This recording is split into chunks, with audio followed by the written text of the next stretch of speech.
For more on the significance of what we've learned in this, let's turn to the New York Times investigative reporter James Risen, who in 2006 was awarded the Pulitzer Prize for his series of reports exposing the existence of the Bush administration's secret domestic spying program. Great, thanks for your time again tonight, sir. Thanks for having me. All right, the president confirmed in an official report from these IGs as the creator in the Ashcroft Hospital drama. It sounds like the headline here. Is it, or is there something in here that was more illuminating to you? Well, it's really an interesting report because it has it's chock full of details about not only the hospital scene, but about other aspects of the surveillance program. And to me, the headline of the entire report was something a little different, and that is buried deep in the report. It says that they interviews with intelligence community officials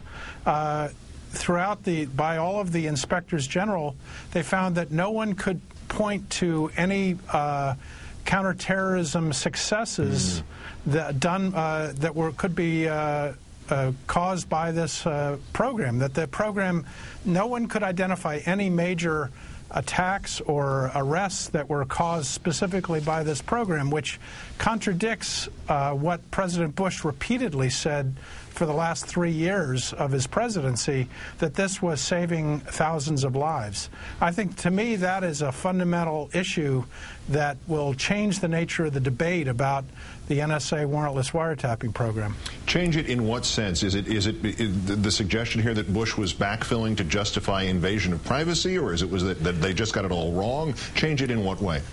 What the IG is saying is that there is no solid, conclusive proof that the NSA warrantless wiretapping program was responsible for any major counterterrorism successes. The entire justification by the Bush administration for averting the FISA laws and going with a warrantless wiretapping program was that they said it had been saving lives and thwarting attacks. That is a fundamental issue that has been at the heart of this debate ever since it became public.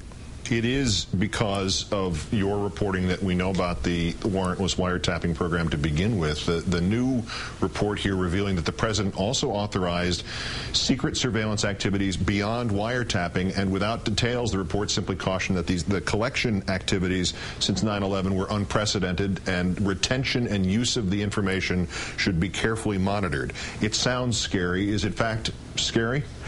Well, we have reported on what some of those programs are. What they have done very carefully here is they have talked about what the president confirmed. What the president confirmed was our initial stories about what is now known as the terrorist surveillance program. Subsequent to that, we reported on data mining operations, and recently Eric Lischblau and I reported on how the fundamental debate at the hospital scene was about data mining involving emails of Americans. They have never officially acknowledged that, but that is what these things were. They just don't want to say it because it still hasn't been officially confirmed by the White House. One curious, I guess, side light to this. Mr. Ashcroft, Mr. Card, among the big names who did not subject themselves to interviews for the reports.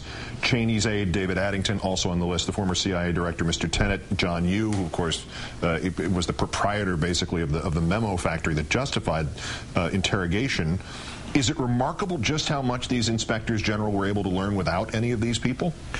Yeah, I mean, I found that very interesting that the former CIA director, Mr. Tenet, was able to just tell the IG, no, I'm not going to talk to you. I didn't know you could actually do that. But if you were at that level of the government, I think it is a fascinating document. Although they don't come to any grand conclusions, they have a series of details that, if you put together, it becomes a very interesting mosaic. I thought the whole issue of how they developed threat assessments within the intelligence community to justify the legal reauthorization was interesting. That had never been known before, that they were actually having to get a threat assessment to prove that there was still a threat to the United States in order to get a legal reauthorization. And then they had to get the White House to insert language into that. Yeah, there's a lot of backfill in almost every direction. It's extraordinary, and who better to give us a perspective on it than James Risen of the New York Times. Again, great thanks for your time and your insight, sir. Thanks.